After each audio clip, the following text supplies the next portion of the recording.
जनक सुता के बचन सुन सचिव माल को पाए, बच न सके गिरे पड़े पृथ्वी पर चकराए। समझा कर उनको बार बार धीरज रघुनाथ बंधाते हैं, लेकिन फिर भी सुमंत जी तो नैनों से नीर बहाते हैं।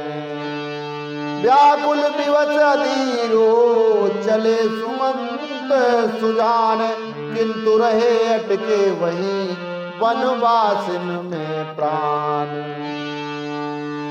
पीछे को मुड़ मुड़ कर घोड़े रघुबर की ओर निहार रहे, रघुबर की ओर निहार रहे।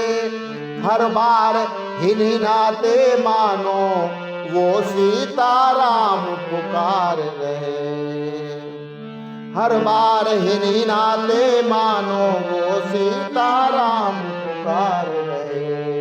धीरे धीरे रथ के पहिए आगे बढ़ते ही जाते हैं, लेकिन सुमंत व्याकुल होकर रह रह कर घबराते हैं। लौटा दिए सुमंत को ज्यों त्यों करे रघुवीर, तीनों आप पयान कर पहुंचे गंगा तीर। ठाड़े गंगा तीर पर केवट को रहे बोल, वह पहले ही ले गया नाव वहां से खोल। भैया केवट लाओ नैया उस पार तनिक पहुंचा दीजिए, उस पार तनिक पहुंचा दीजिए। हो गया विलंब बहुत हमको, अब और नहीं विलंब कीजिए। जब बार बार रघुनाथ उसे देकर आवाज बुलाते हैं, देकर आवाज बुलाते हैं। पहुंचा दे पार हमें भाई, यूं कोमल शब्द सुनाते हैं,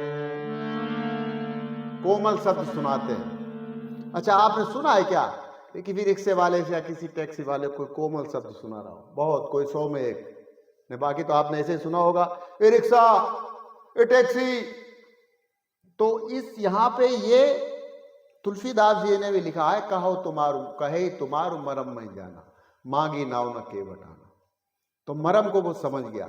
वो कैसे कि प्रभु मर्यादा पुरुषोत्तम श्री राम ने उसकी मजदूरी का सही मूल्यांकन कर दिया, मतलब मांग करके उसकी बेलू को बढ़ा दिया, उसका रुतबा बढ़ा दिया, और मर्यादा में रह के कि वो राजा के हम बेटे होंगे तो होंगे, लेकिन यहाँ पे हम सिर्फ वनवासी हैं। तो मदद भी जो दलित थे, कोल भील किरात पिछड़ा वर्ग था, उससे ही मांगी, किसी राजा के पास नहीं गए। और आपने जैसे अभी पिछली बार सुना भी होगा, श्रृंगवेरपुर के निषाद राज उनका गुह जी का वर्णन तुलसीदास जी ने भी लिखा, और वो गंगा पार तक में साथ रहा है, 2 दिन बिताए भी उनके साथ, और फिर गंगा को उसने पार भी कराया। उतरी ठाड़ी वह सुरसरी रेता, सिया राम गुह लखन समेता। तो केवट समझ गया कि कोई अगर मजदूरी का सही मूल्यांकन अगर कर सकता है तो कोई महापुरुष ही हो सकता है। इसीलिए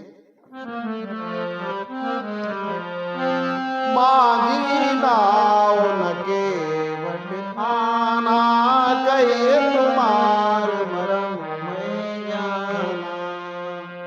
मरम को समझ गया, मरम को समझने वाला। तो बस आज के लिए इतना ही, कल फिर मिलते हैं। नमस्कार, जय श्री राम।